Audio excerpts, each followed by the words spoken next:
Hello అండి. అందరూ ఎలా ఉన్నారు? నేనైతే చాలా బాగున్నానండి. ఈరోజు పిల్లలైతే నన్ను ఆమ్లెట్ వేయమన్నారు. ఇంకా పిల్లలు అడగంగానే అస్సలు ఆగుతామా, వెంటనే ఉల్లిపాయ, పచ్చిమిరపకాయలు, కొత్తిమీర సన్నగా కట్ చేసుకొని గిన్నెలోకి వేసేసుకొని, ఉప్పు, కారం, అల్లం వెల్లిగడ్డ పేస్టు, మసాలా, కొద్దిగా వాటర్ వేసేసుకొని ఇదంతా బాగా మిక్స్ చేసేసుకున్నానండి. ఇంకా పిల్లలు అడిగారు కదా అని చెప్పి 2 గుడ్లతోనైతే ఆమ్లెట్ ప్రిపేర్ చేస్తున్నానన్నమాట.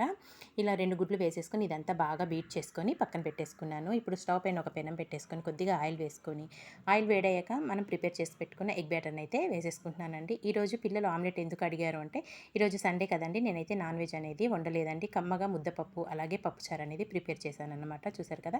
ఇక్కడ ముద్దపప్పును, పప్పుచారు అయితే ప్రిపేర్ చేసుకున్నాను. ఇంకా పప్పుచారు రైస్‌లోకి ఆమ్లెట్ ఉంటే చాలా చాలా బావుంటుంది కదా! అని చెప్పేసి పిల్లలైతే ఆమ్లెట్ వేయమన్నారండి. వాళ్ళ కోసం అయితే ఇంకా ఆమ్లెట్ వేసేసాను.